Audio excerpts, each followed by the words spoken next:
وہ جوان جو ہی پروان چڑھا ان فوان شباب آیا تو اس کی پیشانی سجدے کے تقدس سے مالا مال ہو گئی، اس کی آنکھوں میں حیا اور شرم کے پہرے آ گئے، اس کے خیالوں میں پاکیزگی آ گئی، اس کی زندگی کے شب و روز نیکی کے ماحول میں بسر ہونے لگے، اس کی راتیں ذکر الہی میں، تلاوت کلام مجید میں اور دن یاد الہی میں روزے سے گزرنے لگے۔ وہ جوان جس کی جوانی اللہ کی عبادت میں گزری، کیونکہ جوانی اگر عبادت میں گزر گئی تو بڑھاپا تو پر نور ہے ہی ہے۔ سب سے مشکل مرحلہ زندگی کا جوانی کا ہے۔ شیطان زیادہ ورغلاتا ہے کسی شخص کو جب وہ جوانی کے مرحلوں سے گزر رہا ہوتا ہے۔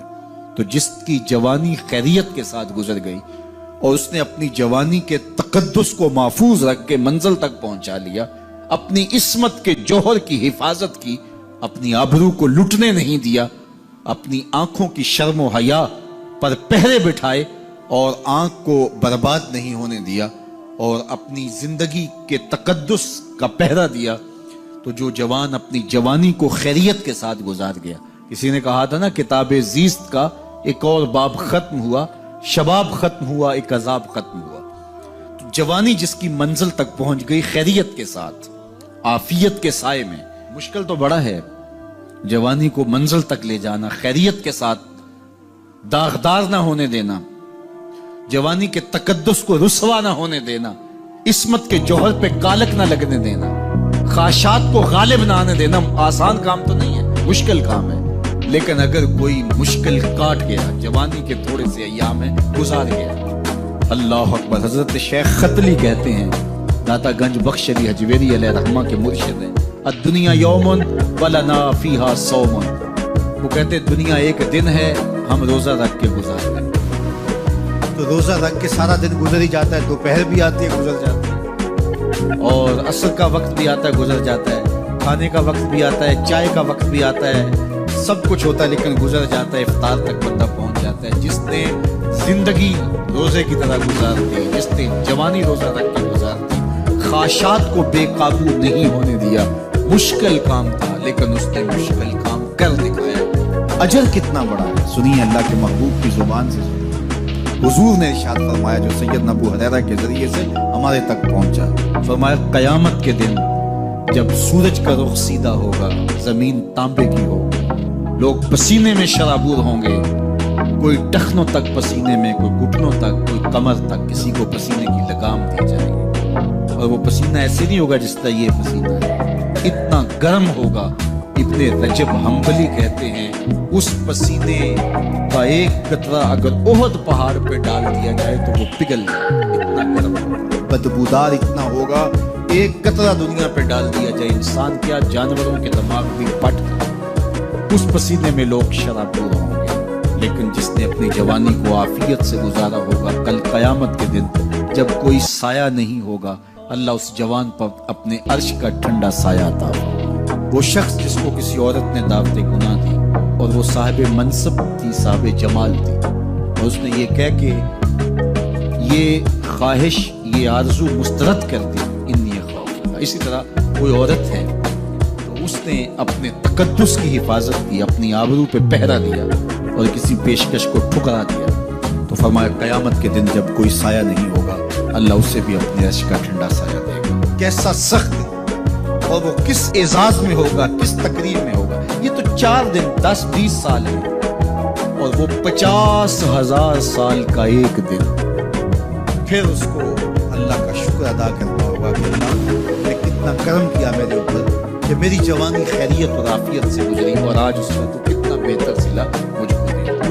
انسان جب کوئی اچھی بات سنتا ہے تو انسان کی فطرت ہے کہ وہ آگے منتقل کرتا ہے۔ آج کل وہ شیئر کر دیتے ہیں نا، جو بات آئے تو آپ اس کو آگے بڑھاتے ہیں، دوستوں میں شیئر کرتے ہیں، اور یہ انسان کی فطرت سے۔ افواہیں بھی اس لیے پھیلتی کہ جو بھی بات آپ سنتے ہیں فوری آپ کی کوشش ہوتی ہے کہ یہ سب سے پہلے دوستوں کو میں ہی بتاؤں۔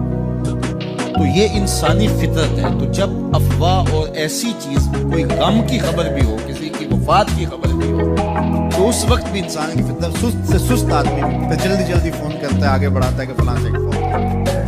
تو چونکہ یہ فطرت ہے، بات کو آگے بڑھانے کا شوق ہے انسان کے اندر رکھتے ہیں، اس سے چیزیں پھیلتی ہیں، اور پھر جو خیر کی خبر ہوگی یا خیر کی بات ہوگی تو اس کو تو آگے پھیلانے کا پھر ہمارا دین بھی ہمیں ترغیب دیتا ہے، جذبہ دیتا ہے۔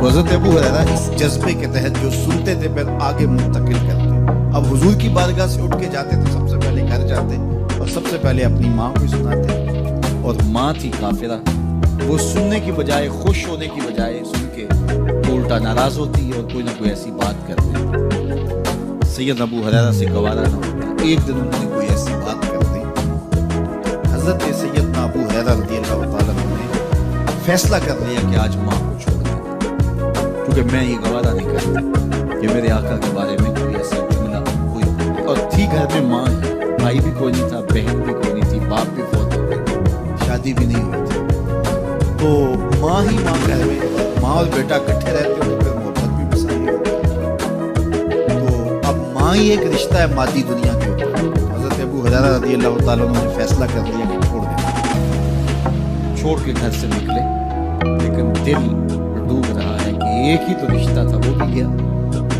افسردہ ہے، حضور کی خدمت میں پہنچے، دل و قلب و نگاہ کے مرشد اولین ابو ہریرہ کی اداسی دیکھی تو فرمایا ابو ہریرہ کیا بات ہے؟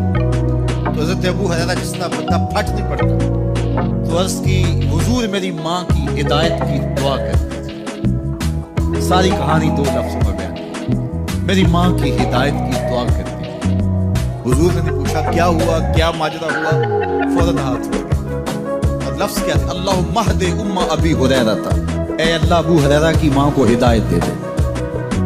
ادھر انہوں نے بے چینی سے یہ بات کہی، ادھر حضور کے ہاتھ اٹھ گئے، پھر ان اٹھے ہوئے ہاتھوں کو خالی تو موڑا ہی نہیں جاتا، اجابت کا صحرا عنایت کا جوڑا، دلہن بن کے نکلی دعائے محمد صلی اللہ علیہ وسلم۔